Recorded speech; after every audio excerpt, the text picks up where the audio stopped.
ganyan pala ang masaya. Kailangan po, pag masaya ka, ipakita mo na masaya ka. Amen! Yun ang tunay na saya at kagalakan. Amen. So, alam ko po na siguro nasa stages pa kayo ng gustong matulog, kaya medyo gigisingin ko kayo sa umagang ito sa pamamagitan at pangunguna ng ating Diyos na kung saan ang banal ng Espiritu ang siyang magbibigay sa atin ng isang malakas na pangangatawan. Sa umagang ito, ati pong saan na ang bawat isa sa atin ay hindi huwi na hindi mabusog sa pamamagitan ng salita ng Diyos. Kaya sa bawat naka-online, magandang umaga rin po sa bawat isa sa inyo. Pumunta na po kayo rito. Wala na pong hadlang para hindi tayo mag-face-to-face. Amen. Huwag na po kayong manatili sa online. Salamat po sa ating pamilyang iglesyang ito kung saan ang aral natin ay kada buwan mayroong ibinibigay at pinagkakaloob na mga pangitain at wisdom sa ating punong pastor sa kanyang pangangasiwa. Na ang mga serye ng ating aralin ay magkadugsong-dugsong at ito ay nananatili na nagpapalago sa ating pamumuhay espiritual. Kaya naman ang buong buwan nito, dahil ito ay Love Month, ating pong inaral kung paano ang pagbibigay ng kapangyarihan ng Diyos sa atin sa pamamagitan ng kanyang pag-ibig. At in 1 week, 2 weeks, 3 weeks na ngayon, at 3 linggo na. So, it is wonderful to have a deeper understanding about loves God's and as love God's for us. Kung paano na ang bawat isa sa atin ay mayroong nararanasan sa ating mga buhay. I hope we all grow deeper in love with Jesus as we study in love for us. Umasa po kami na tayo po ay nagiging malalim. This love empower us to overcome. Una, sin, yung nakaraang linggo. And pangalawa, to help us to conquer fear and timidity. But another power of His love that we have about to learn this day, God's love empower you to endure trial. Yung malalampasan po natin anumang ating dinaranas sa umagang ito at ito ay magdadala ng tagumpay sa bawat isa sapagkat nangunguna ang pag-ibig ng Diyos sa atin. Amen! Dito po sa aklat ng Romans 5:3-5, ating pong babasahin. Not only that, but we rejoice in our sufferings, knowing that sufferings produces as endurance, and endurance produces character, and character produces hope. And hope does not put us to shame because God's love has been poured into hearts through the Holy Spirit who has been given to us. Sige po, tayo muna yung manalangin. Salamat po, Panginoon, sa napakagandang umaga. Ginising mo kami na punong-puno ng kalakasan at ang buhay namin ay hiram namin sa iyo, Panginoon. Sa buong magdamag, naranasan namin ang iyong pagliligtas. At ang buong linggo naman, Panginoon, kami ay iyong pinagpala at sinustain mo ang aming mga pangangailangan. Salamat po sa dakilang pag-ibig mo na kung saan, O Diyos, na hindi ito kumukupas. At sa gana ng aming mga sarili, Panginoon, ay hindi namin kakayaning umibig. Subalit, sa pag-ibig na pinagkaloob mo sa amin, Panginoon, kaya naman, O Diyos, kami po ay mayroong dapat gawin na ibalik ito para sa iyo sapagkat una kang umibig sa bawat isa. Ayahan mo rin po sa aming kalagitnaan, Panginoon, kung mayroong nagnanasa, O Diyos, na makatanggap ng kagalingan, kapayapaan, iyo pong ipagkaloob, ayon, O Diyos, sa kanyang pananampalataya. At habang, Lord, ang iyong salita ay kanilang naririnig, magpala ka sa bawat isa, Panginoon. Maglagay ka po ng hunawa upang sa ganoon ang lahat ng marinig ng bawat isa ay magkaroon po, Panginoon, ng kapangyarihan sa kanilang mga buhay bilang isang Kristiyano o tagasunod ni Kristo. Salamat din po, Panginoon, at ayahan mo rin, Panginoon, sa aking sarili na kung saan ako yung itago sa iyong kapangyarihan. At hindi ho ang aking sarili ang aking sasalitain, lamang ay yung salita upang sa ganoon, Panginoon, ito ay magkaroon, O Diyos, ng kapangyarihan. Buklurin mo po kami ng kapayapaan at pagkakaisa sa umagang ito. Ito po ang aming dalangin sa makapangyarihang pangalan mo, Jesus. Amen. Amen.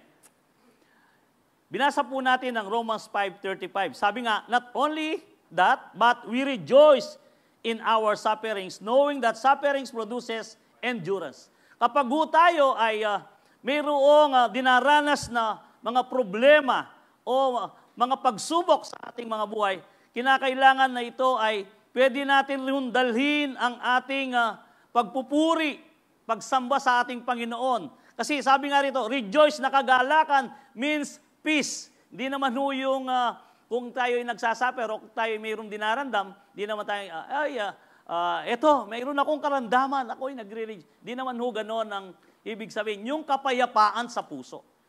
Kapayapaan na anuman ang kalalagayan mo, anuman ang meron ka na hinaharap sa buhay, yung kapayapaan sa puso ay nagsisilbing kagalakan. Kaya mo pa rin ipanatag ang iyong sarili. Ito ang ibig sabihin nun.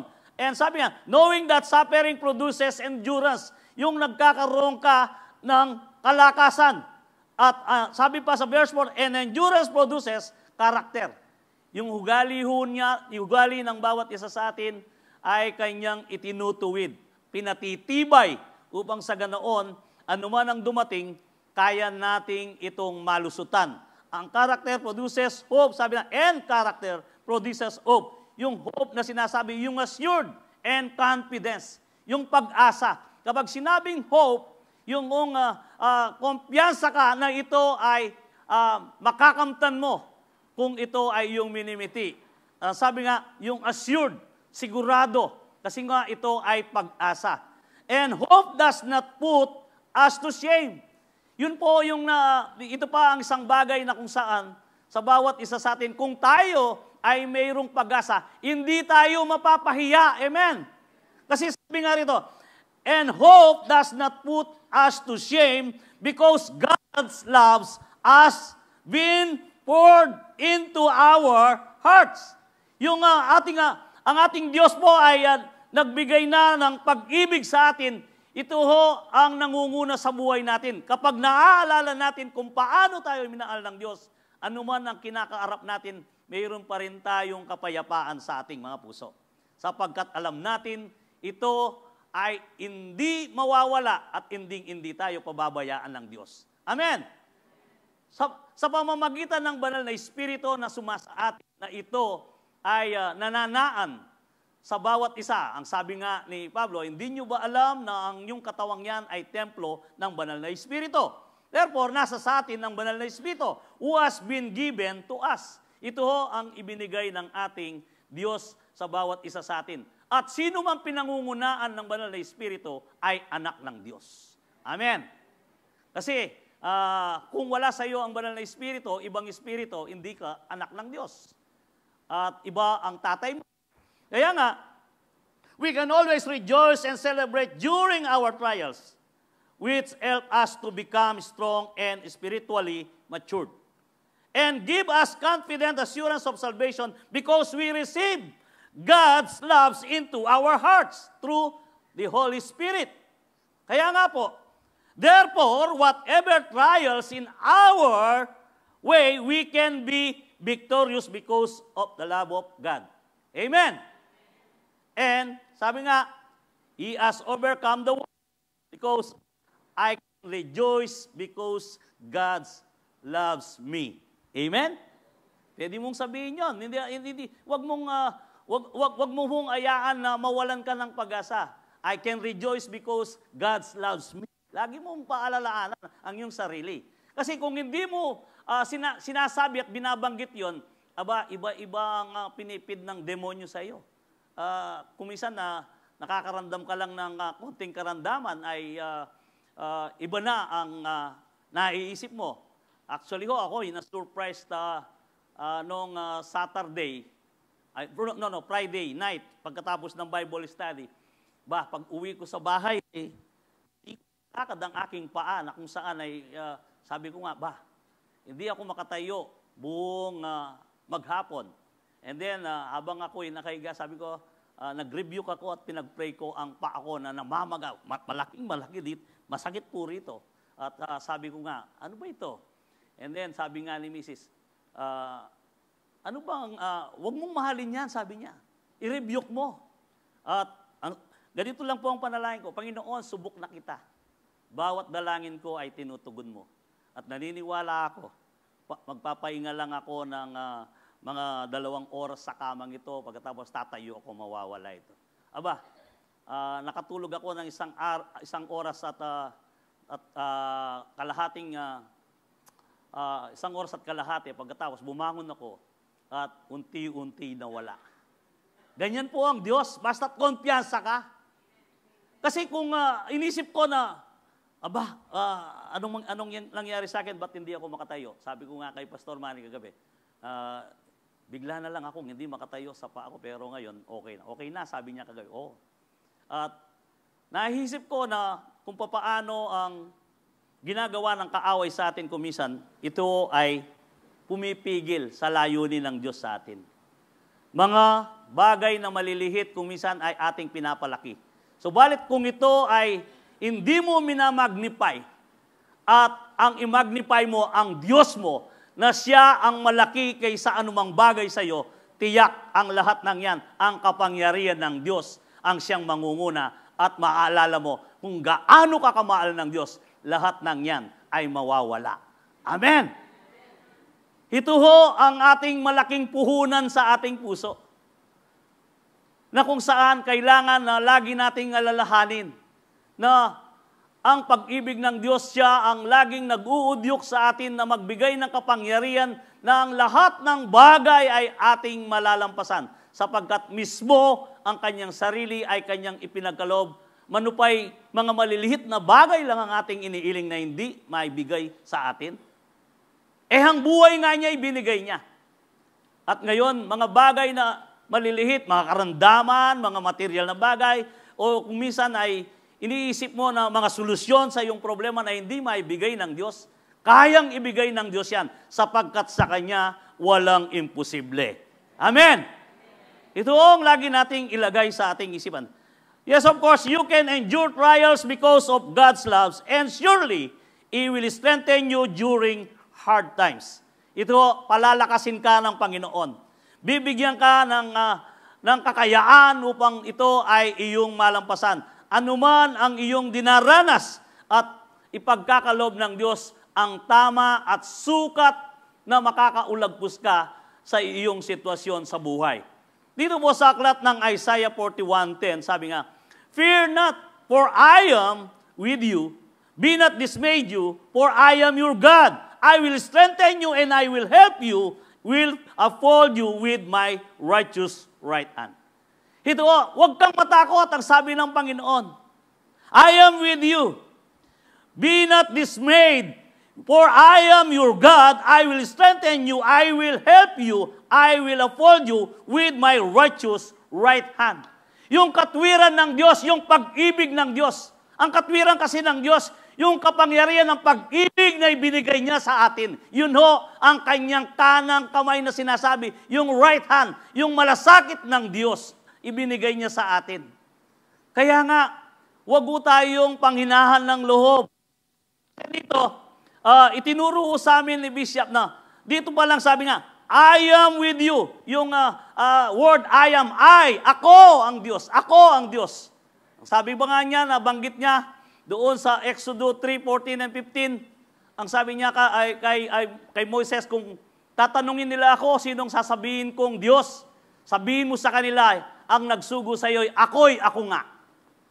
So, sabi nga, kaya kung ating makikita ang verse na to, kung saan na ito ay itinuro sa amin, ay, I am your God. Kung anong sinasabi na mismo, tinutukoy ng Diyos ang kanyang sarili. Ako nga.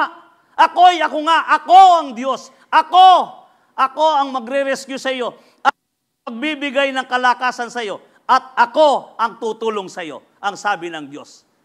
Kaya kailangan ho na ito'y maramdaman natin. Di ho ba nabanggit rin sa New Testament na kung saan na sinabi sa Matthew 1 na Emmanuel, God is with us. Kung sumasa atin ng Diyos, dito nire-remind tayo, ako ang sabi niya. Di ba, ako'y sumasa inyo at ako ang magliligtas sa inyo, ang sabi niya. Fear not, for I am with you. Kaya nga, Huwag ho kayong madismaya. Alam niyo ba ang taong nadidismaya kung minsan ay, ano na naman ito? Yun ang hopeless. Nawawala yata. Now, kung minsan yung pag-asa na iniisip mo ay parang wala, nabubura. Kaya kapag dismayado ka, lahat na lang para sa iyo ay wala nang inisip mo na walang matutunguhan kasi dismayado ka eh. Kung minsan nga may ginawa lang ang isang kapamilya, ano na naman yan? Ayan, dismayado ka eh. Pero dito, anong sabi ng Panginoon? Fear not, for I am with you. Be not dismayed.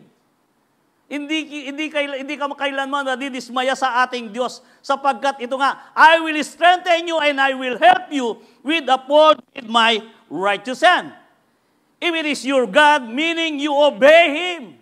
Yung kailangan na ikaw ay sumunod lamang at ipasakop mo lang ang iyong sarili. Ito you can be sure that you can always find strength in Him. Sigurado ho yan. Magkakaroon ka ng kalakasan na nagmumula sa pamamagitan ng pag-ibig ng Diyos. Amen. Iho ba kapag tayo ay nawawalan ng pag-asa, lagi nating nilalapit ang ating sarili. At kung minsan, kung isa kang hindi malalim na mananampalatayang Kristiyano, kung minsan instead na ikaw ay manalangin, nagberereklamo ka. Mas marami pa yung reklamo o tanong na hindi mo kayang sagutin. Kung minsan tanong mo, hindi mo kayang sagutin. Kasi nga, ikaw ay puro reklamo. Subalit, kung pinapahukaya mo ang iyong sarili sa ating dakilang manlilikha, tiyak tutulungan ka niya. Ang sabi nga niya, hindi kita iiwan ng mundo.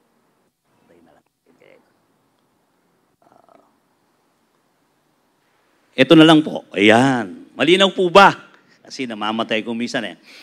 Dito, ang sabi pa nga sa aklat ng Isaiah, in Isaiah 40:29-31, He gives power to the weak and strength to the powerless. Dito ho, binibigyan niya ng kapangyarihan ang mga mahihina at pinalalakas niya yung walang lakas o yung powerless na kung saan even youth will become weak and tired and young men will fall in exhaustion. Mag-echo ya po ata. Sagli mo po padang kiyam. Okay. And then, dito po, verse 31. But those who trust in the Lord will find new strength. They will soar high on wings like eagles. They will run and not grow weary. They will walk and not faint. So, dito po sa aklat ng Isaiah, dito binibigyan niya ng kalakasan ang walang lakas. At binibigyan niya ng kapangyarihan yung mga nanghihina na kung saan kahit na ang mga kabataan ang sabi ay nanghihina. Nauubusan no tayo ng kalakasan. Subalit, kapag ito ay ating nararamdaman, tiyak mayroon naman sasaklolo sa atin. And sabi nga, but those who trust in the Lord will find new strength. Kaya, kung tayo po ay nagtitiwala sa Diyos, hindi ka kailanman pang-iinaan ng loob.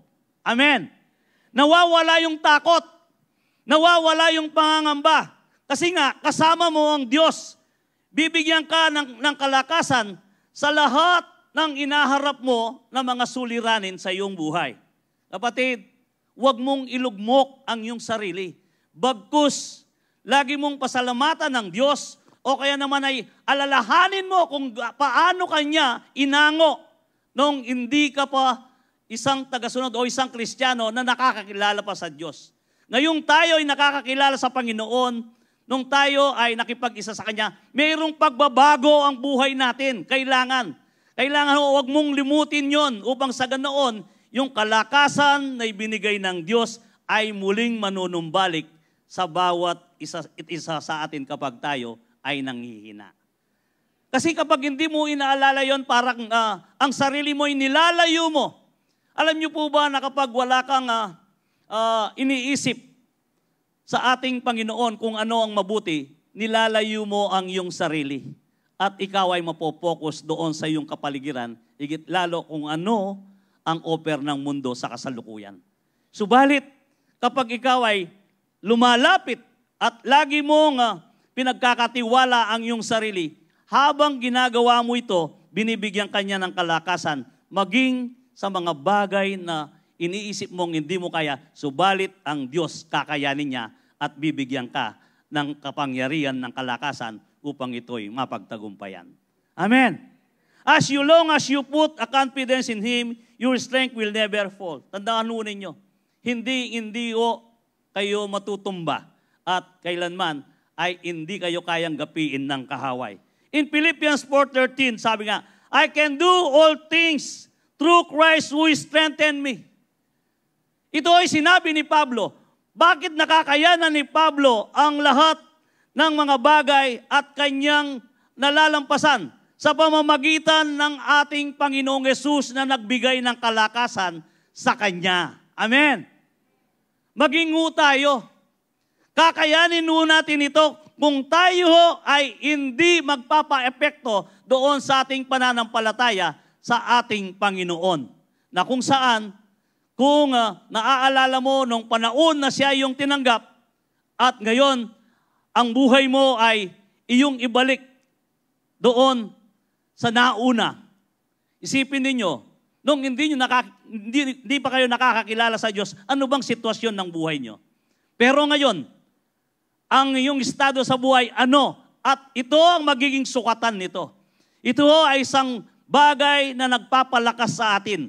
Yan ay ating nire-recall sa ating sarili, ang pag-ibig ng Diyos na kung saan na ito, ang sabi ko nga, ang puhunan natin.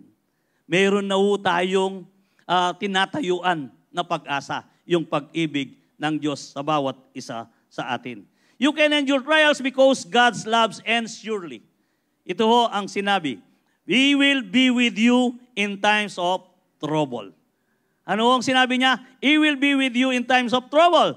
Dito sa ating babasahin na verse in Psalms 91:14-15.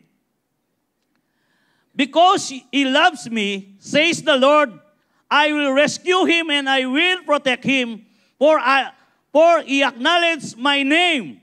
He will call me and I will answer him. I will be with him in trouble. I will deliver him in honor and honor him.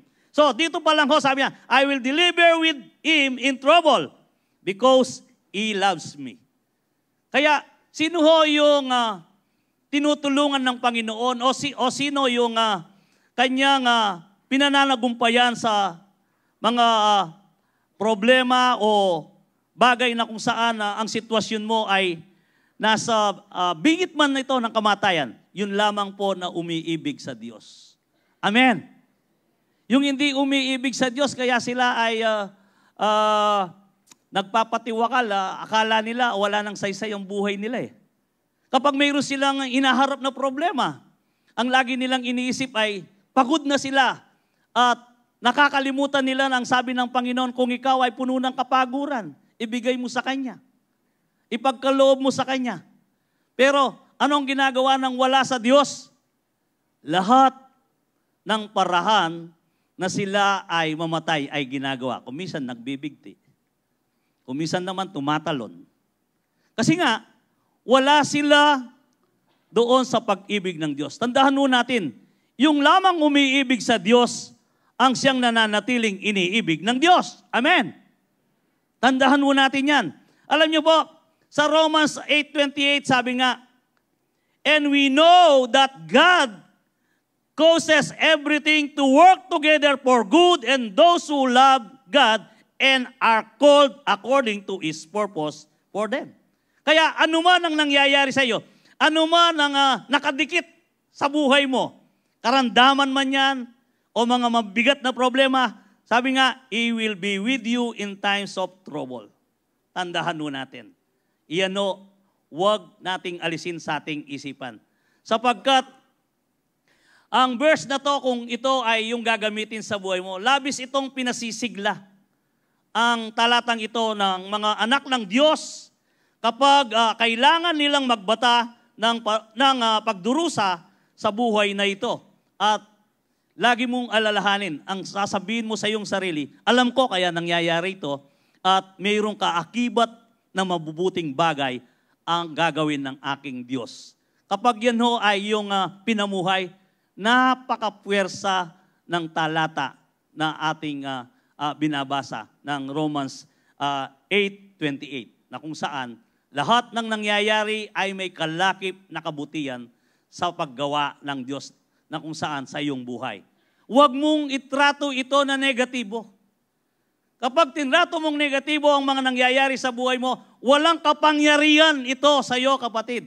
Subalit, kung ikaw ay tatanaw sa isang positibo na nangyayari sa buhay mo ito, ang Diyos ay kikilos at makakagawa ng malaya upang sa ganoon, ang lahat ng hindi mabuting bagay na dinaranas mo, ito'y mapapalitan ng mabuti sapagkat hindi ka pababayaan ng ating Panginoon. Amen. Sabi ko nga kanina sabi ko na yung katawan niya, yung personal niya, na inayaan niyang mabubog, inayaan niyang masugat, nagbatas siya, o ibinigay niya ang buong buhay niya upang sa ganoon, tayo naman ay magkaroon ng mga kagalingan sa ating karamdaman. Kaya yun ho ay ating lang pang-awakan.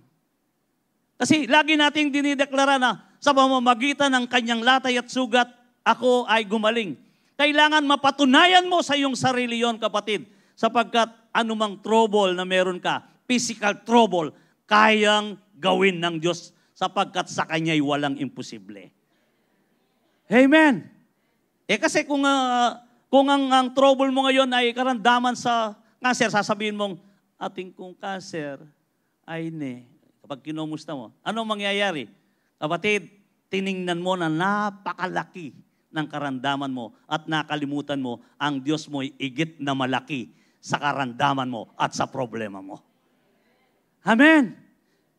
Ito kailangan na matuto tayo na sa mga bagay na ito ay magdadala sa atin ng pag-asa at makakalampas tayo mula sa mga kahirapan, pagsubok o pag-uusik man, pagdurusa.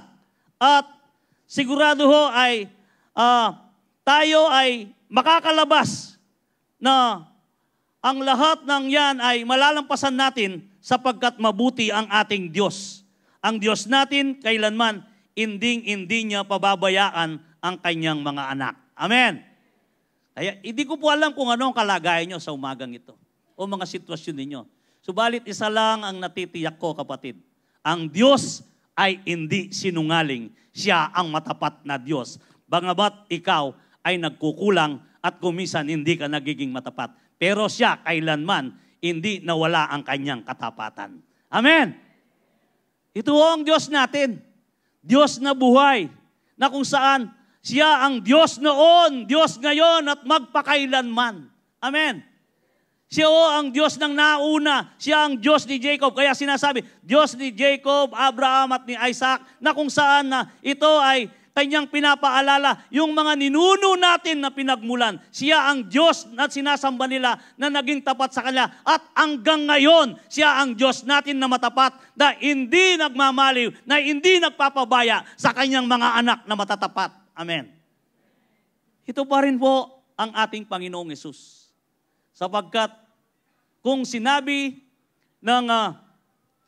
sa lumang tipan na siya nga, sinabi rin naman sa aklat ng Juan na kung saan sa kanyang mga alagad na siya pa rin ay siya. Sabi nga niya sa John 13 verse 19, ang sabi pa nga ng ating Panginoon, sinabi ko ito sa inyo bago pa man mangyari upang kung ito'y mangyari na, manalig kayo na ako'y si ako nga. So, ibig sabihin, kung sinabi niya sa lumang tipan at sa New Testament, sinabi pa rin yan, siya ang Diyos na hindi nagbabago, kapatid. Sapagkat sabi niya, ako'y si ako nga. Ako yung Diyos na sinasamba nila at ako ang Diyos na pangkasalukuyan. Kung siya ang Diyos noon, siya rin ang Diyos na pangkasalukuyan. Ano ba ang kinatatakot natin kung tayo ay na kay Kristo? Amen. Kaya bawat isa sa atin, matutuo tayo na ang Diyos natin ay lagi nating iuna sa ating mga buhay. Mga desisyon, mga binabalak, mga plano, o kaya naman ay pati ang lakad mo. Kung minsan ay nakakalimutan natin na siya ay Diyos na nag-iingat sa iyo, Diyos na nagpapala, o Diyos na mayroong planong mabuti. Kaya lahat na lang sa buhay mo, kapatid, pwede mo nang ipahubaya sa Diyos at isama mo siya anuman ang iyong desisyon o anuman ang iyong ginagawa. Amen. Mananatili kang may kagalakan sa iyong puso at ikaw sigurado ay magkakaroon ng kapangyarihan na malampasan ang lahat ng hinaarap mo sa buhay mo sa kasalukuyan. And you can endure trials because God's love, surely He will be with you in times of troubles. Sabi nga ng ating binasa. Dito pa rin ho sa Isaiah 43 verse 2, when you pass through the deep waters, I will be with you. Your trouble will not overwhelm you. Sabi na, overwhelm you. When you pass through fire, you will not be burned. The hard trials that comes will not hurt you. Ito ay ang kanta na kung saan dumaan ka man sa hilog, hindi ka malulunod. Dumaan ka man sa apoy, di ako masusunog. Kasama natin ng Diyos. Yan o. Kapag nararanasan mo yan, di kantahin mo kahit na ikaw lang ay nasa isang tabi na kung saan.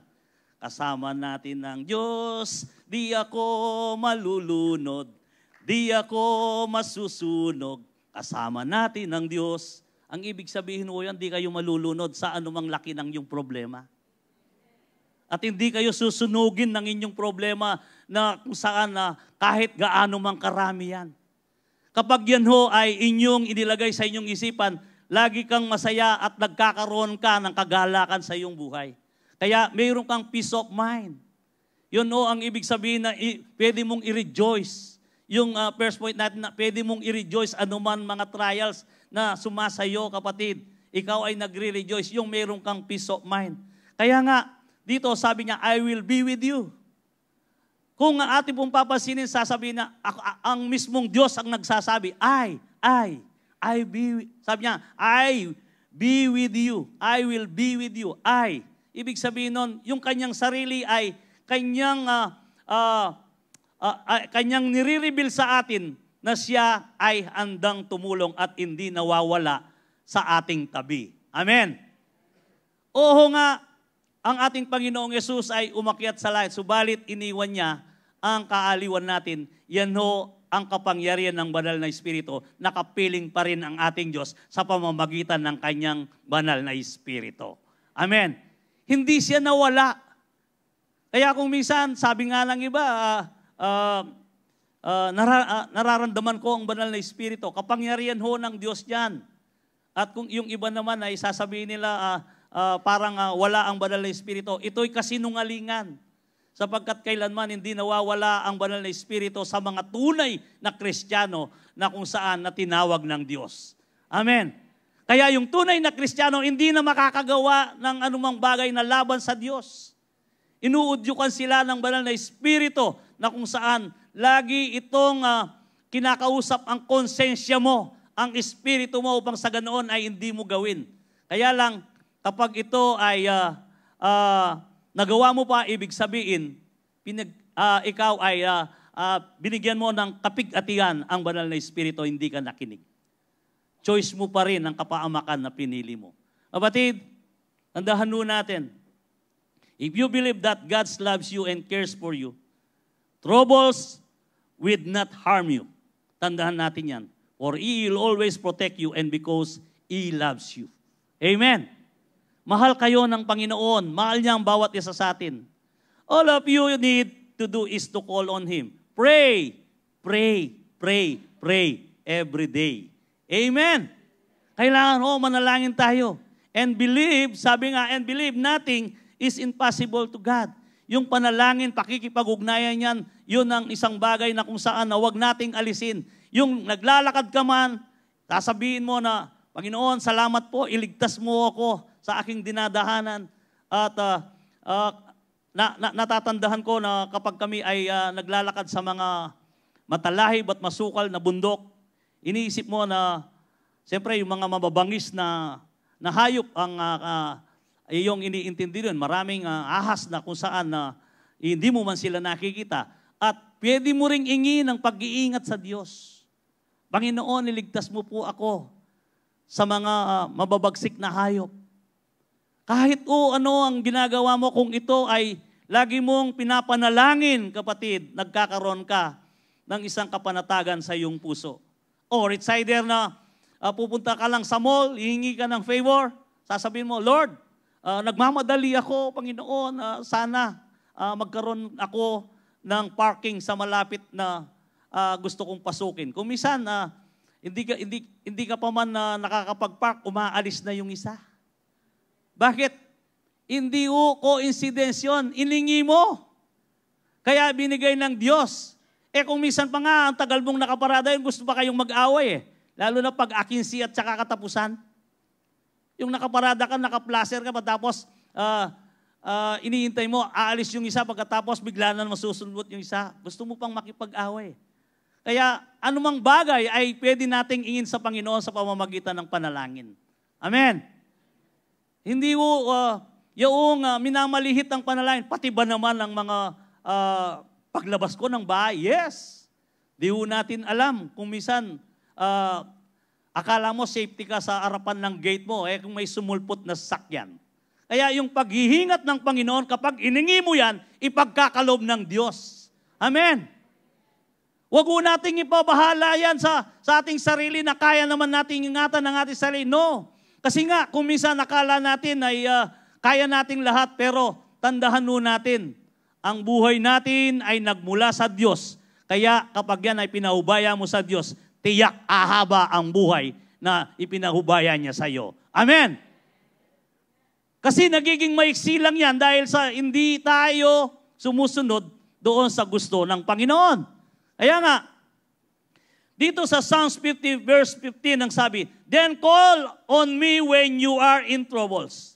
I will rescue you and you will give me glory. Sabi nga dito. You can, sabi nga, ito ang bagay na to na makakaranas ka ng isang bagay na kapanatagan kapag tumawag ka sa ating Panginoon, lalong-lalo na kapag ikaw ay nasa trouble. Halimbawa, mayroon kang inaharap na problema. Ingin mo sa Panginoon, Lord, samaan mo po ako sa problemang ito. Hindi nyo pa po naranasan ang isang pangyayari na, alam nyo kaya naiintindihan ko yung mga senator at saka mga presidente na nakukulong, yung sila'y nagkakasakit. Nung panahon na ako'y nagninegosyo, yung nademanda ako sa Caloocan, at doon ako ikukulong dahil sa mga tumalbog na tseke. Alam niyo ho, kapag pala ikaw ay inarap na sa korte at pagkatapos habang ikaw ay nakaupo, yung naaamoy mo yung mga nakaposas na preso nakasama mo habang kayo ay nililitisan.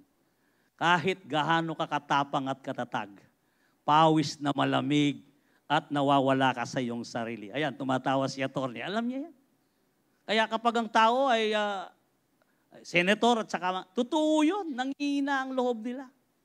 Kasi ang lahat to ay hindi pwedeng mapataas sa batas ng tao. Everybody sa ating dito, tayo ay nasa ilalim pa rin ng batas. Kaya kapag ikaw ay dinala na ron, ganun na ang mangyari. Subalit, salamat sa Diyos at mayroon akong Diyos. Nung ako'y nanalangin, sabi ko, Lord, alam nyo naman po, ganito, hindi man panalangin na parang nagmamakaway, yung parang pinaalala ko lang kay Lord, alam mo naman po, hindi naman po ako nagbisyo, hindi naman ako nagsugal. Negosyo ito, hindi ako binayaran ng aking bayar na almost 7 million. Ngayon po, aharapin ko ito. Kung makulong ako, Lord, bahala na po kayo sa akin. Dumating ang judge na babae, sabi niya. In-check yung ano sa kung hindi ka papayag na yung sinasabi ni Mr. Payumo na magbabayad siya na 2,000 every pagpunta ng bata ninyo. Every month kasi pumupunta yung naniningil. I-dismiss ko ang kasong ito, sabi ng judge. I-dismiss ko kasi sabi niya, bankrupt pala ang negosyo niya. Pumayag siya. Pumunta kami doon sa piskalya na kung saan na nagpirmaan kami. Every month, dumarating siya o every week, 2,000, 2,000, 2,000 hanggang sa nalampasan ko ang aking mga utang. Amen! Kaya kayong may utang dyan, magbayad kayo. Huwag niyong sabihin na 30 years na yan or 25 years na yan. Yun, matagal na yun. Umabot na ng 20 years, 25 years. Pero binayaran ko pa rin. Bayaran niyo ang utang niyo. Amen! Huwag na hunin yung takasan yan. Yung sinasabi ko sa inyo, pag dumanas kayo nun, abay, subukan ninyo para maranasan ninyo. Huwag na ninyong ayahan na makarating sa inyo yon. At kaya ko sinasabi ito, para sa ganoon kayo ay matuto. At ito'y nagbunga ng mabuti sa ating kapatiran doon sa Dapdap, si Sister Guy. Sabi ko, huwag kang mangutang. At that time, ako umaawak sa church sa Dapdap. Alam niyo ho, siya ay laging umiiyak, laging late, laging mabigat ang kanyang katawan sa araw-araw na siya yung elder sa church kapag marating na ako. Umiiyak siya lagi. Alam niyo ang napayo ko sa kanya, kailanman ay huwag ka nang mangutang. Noong panahon na siya ay nakabayad, ngayon, sabi niya, totoo po yung sinabi niyo, Pastor, kailanman hindi na ako mangungutang. Sapagkat ang utang, tinatalian ka ng leg, dadaling ka kung saan nais nang nagpautang. Amen! Kahit bumboy ka mo, yapang boss yun. Iro mong pakakatuka na, may bugkang migising, pero wala kang karapat, ating kang ngutang. Dibidi. Kaya, ito, bakit ko nasabi ito? Salamat na lang at mayroon akong Diyos na tinangwagan. Ano man ang iyong kalalagayan, kapatid, kapag pinaubaya mo sa Diyos at alam niya ang puso mo, isasalba ka ng Diyos. Amen! Maging matapat ka lang. Kasi kung hindi ako naging matapat, kung hindi ko binayaran, babalikan ako. Yung, ano ba tawag sa kaso, yung archive case na yun, sugradong yun. At alam ko, kaya kayo kapatid, kung ayaw niyong nervyusin, nakagaya ng mga senator na nakukulong, ay huwag niyo nang gawin ang mga bagay na hindi kaaya-aya sa harapan ng Diyos. Sapagkat utos ng Diyos yun. Anong sabi ng Panginoon? Huwag kang mangutang at ikaw pa ang magpautang. Amen! Ngayon ho, eto, masaya ko, nakakatayo ako sa harapan ninyo. Kung hindi sana ako'y nang iimas ng malamig na bakal sa kulungan kung hindi ko binago ang aking sarili. Kaya kapatid, payo ko po sa inyo ito. Bagamat na sideway lang po itong bagay na to, baka mayroon dyan na ang kinatatakutan mo ay utang ngayon, kapatid. Magtapat ka sa Panginoon. Umakbang ka ng isang matapat na pamamaraan at ito'y gawin mo kapag ito'y ipinangako mo. Amen! Sige po, palakpakan natin ang ating Panginoon. Dito ho sa ating dito sabi, you can endure trials because of God's love and surely He will deliver you from your problems. Diniliber ako ng Diyos sa aking problema. Let's go back to the Psalms 91 ho. Balikan ho natin. Psalms 91 verse 14 and 15.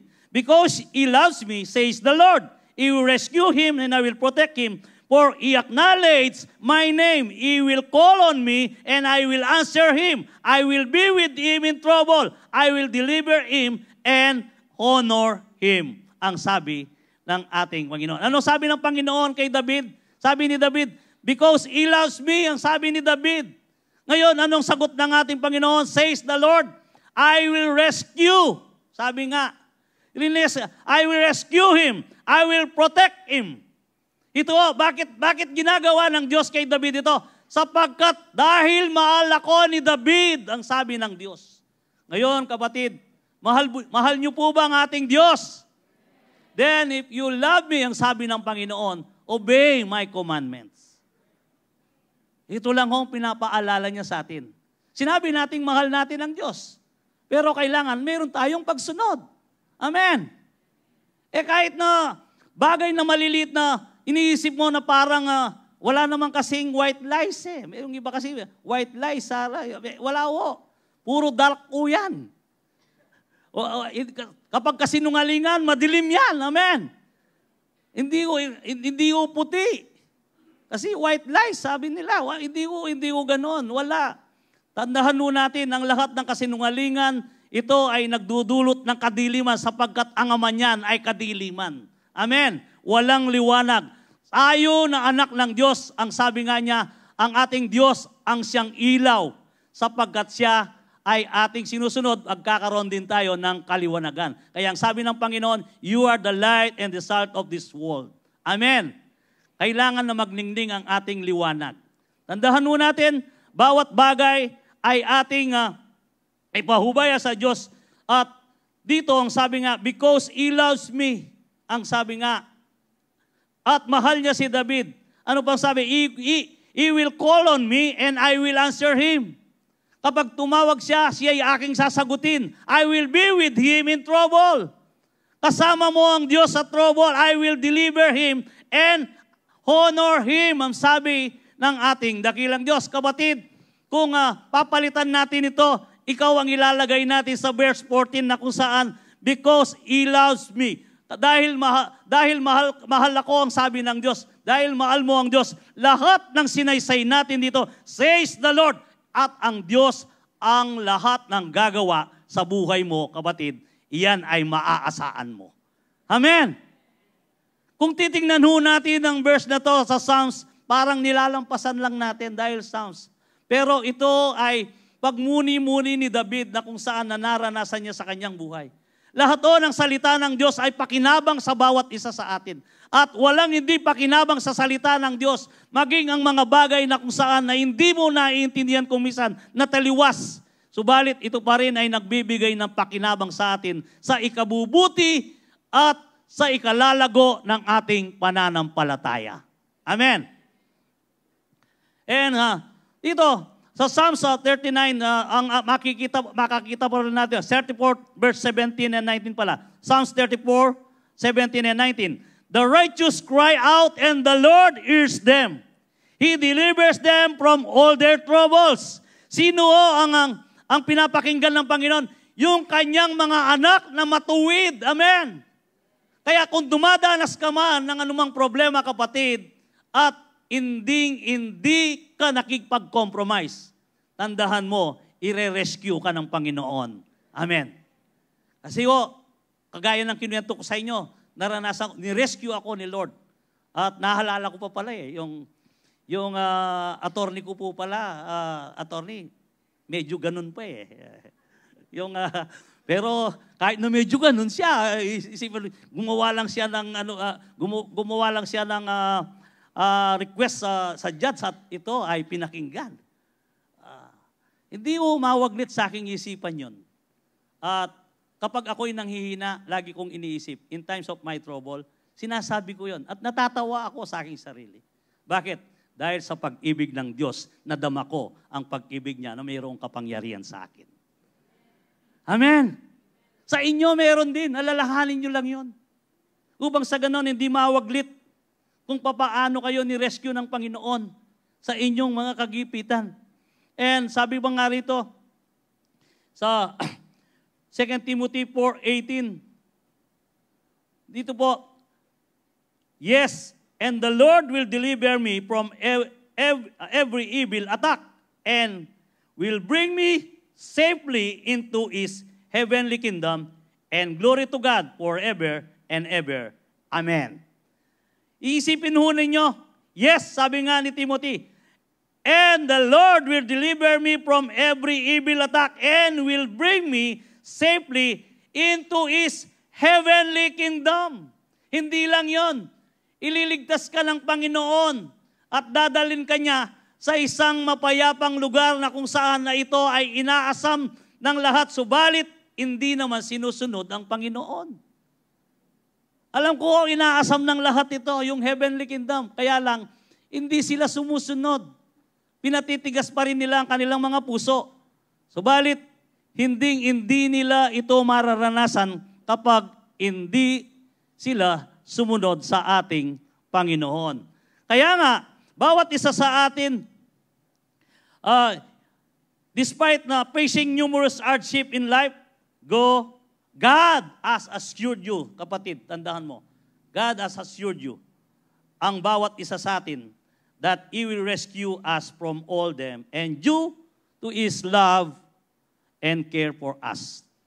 Tandaan po natin, bawat isa, may malasakit ang Diyos sa atin na tayong umiibig sa Kanya. Amen.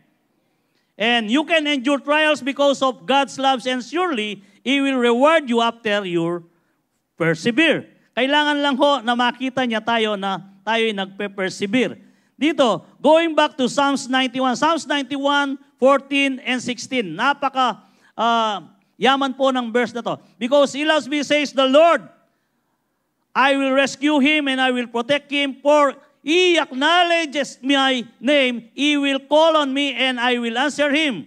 I will be with him in trouble. I will deliver him and honor him. And verse 16, dinagdagan ho natin ng 16. Sabi niya, with long life, I will satisfy him and show him my salvation. Amen. Gusto niyo po bang umaba ang buhay niyo? Yung iba, ayaw atay kalahati lang yung gustong umaba. Kung gusto mong umaba ang buhay mo, kapatid, mahalin mo ang iyong Diyos. Amen. Kapag mahal mo ang iyong Diyos, paaabahin niya ang buhay mo. Abiding in God's love even during times of troubles will not only bring us relief from our troubles, but also allow Him to bless us with good things. Tandaan mo natin yan. Mga bagay na kung saan na ito ay kumisan ay hindi man natin alam na kailangan natin, subalit ito ay mga mabubuting bagay na ipinagkakalob sa atin ng Panginoon. Kaya ang lahat po na ating nararanasan sa buhay natin ngayon, kung ang tao ay kailangan lang niya ay bahay, pagkain, at damit, ang mga sasakyan na yan ay ano na lang yan bonuses na lang na binibigay ng Diyos sa atin. Kaya wag ho kayong patali sa mga bagay na kung saan sa mundong ito na ito ang nagiging sagabal kung bakit hindi natin kayang mahalin ang ating Diyos. Ang mga ninanasa nating mga bagay na yan ay mga bonuses lang. Basta kumakain ka, may taanan ka, may dinaramit ka, wala kang utang, yun na ang buhay. At naglilingkod ka sa Panginoon. Amen! Yun na ang buhay. Yung mga ibang yan, ano na lang yan, bonus na lang ho para sa atin yan. At dito po sa James 1:12, blessed is the one who perseveres under trials, because having stood the test, the person will receive the crown of life the Lord has promised to those who love Him. Pinangako o ng Panginoon yan.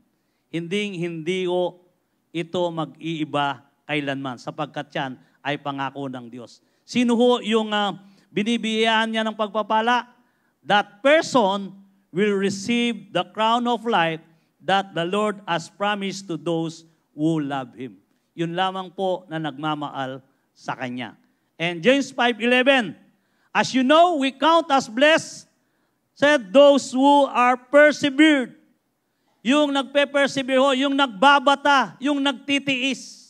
You have heard of Job's perseverance and have been seen what the Lord finally brought about. The Lord is full of compassion and mercy. Sa buhay po ni Job, kahit anong nangyari, hindi siya nagreklamo. Hindi ho siya nagtanong sa Diyos. Katunayan nga kung babasahin mo ang kabuuan ng Book of Job, Job na kung saan na ito ay kapag kinakayod niya ang kanyang mga sugat at pigsa, pag nahuhulog ang mga huhod ay kanyang ibinabalik sa laman. Sinasabi niya, ito ay dito ka nilagay ng aking Diyos. Ganon, hindi siya nagtanong. Meron pa kayang taong ganon? Pero si Job ay taong katulad natin. Kayo nung nangyari kay Job. Kaya ang nangyari kay Job, sabi nga, after Job had prayed for his friend, the Lord restored his fortunes and gave him twice as much as had before. Dinoble ng Diyos kung anong nawala sa kanya. Namatay ang kanyang mga anak, dinoble ng Diyos. Kung magaganda at makikisig ang kanyang mga anak, dinoble ang santing ng pong lagu. Lareng kayang anak.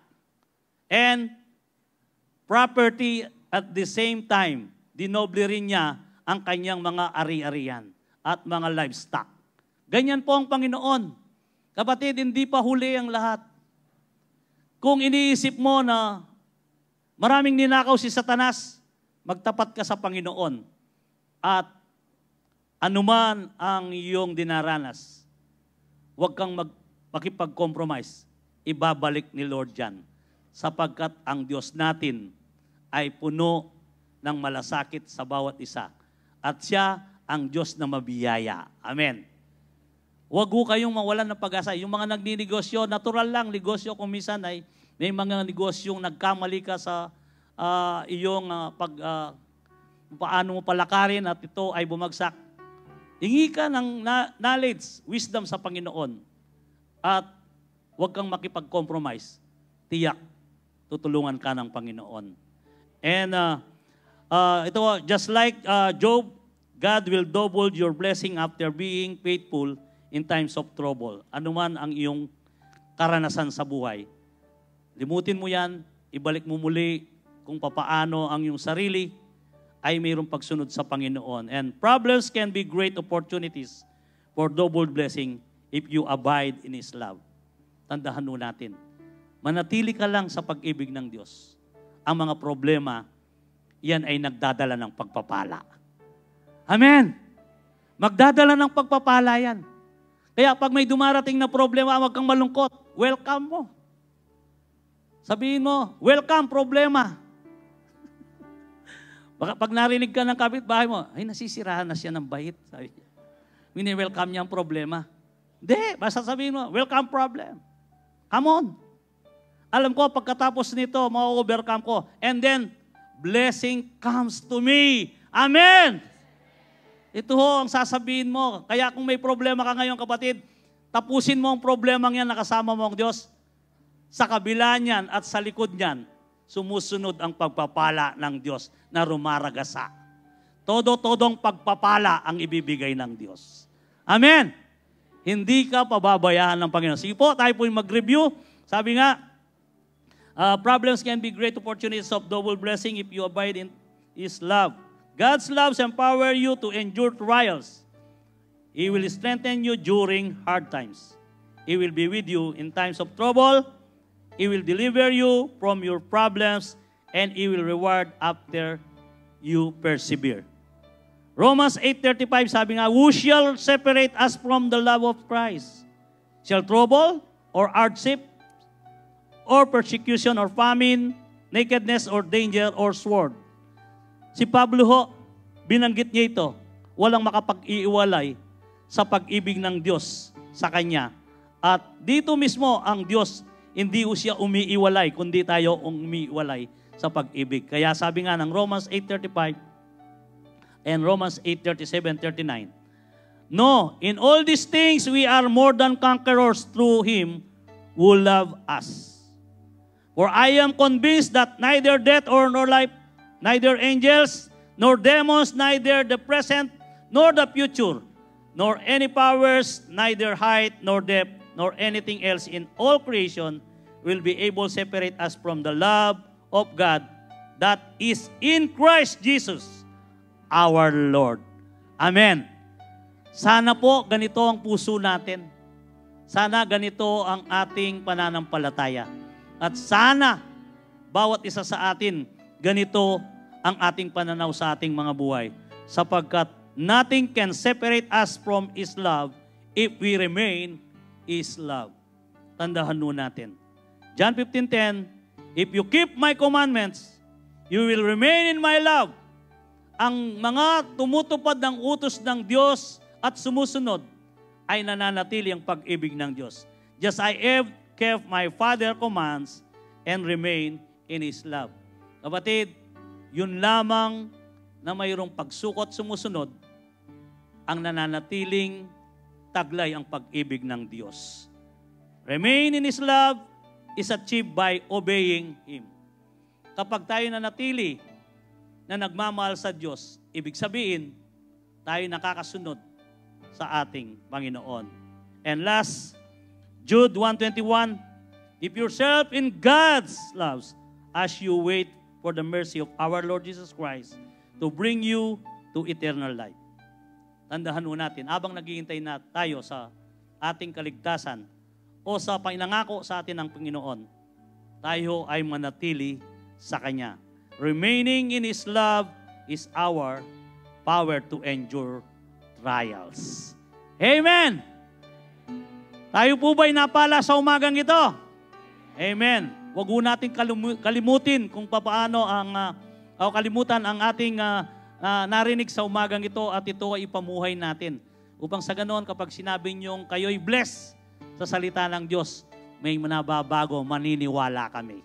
Alam niyo po, ang isang bagay na kapag sinabi niyong, blessed ko kaya ka, pastor, pero imbiyan mo may babayo. Ala kami pong pwedeng sabyan, ala kaming kaswelo. Yung taong nabibless sa amin, pinapaniwala nilang salita ng Diyos at pinamumuhay ang salita ng Diyos. Amen! Sige po, tayo po'y tumayo.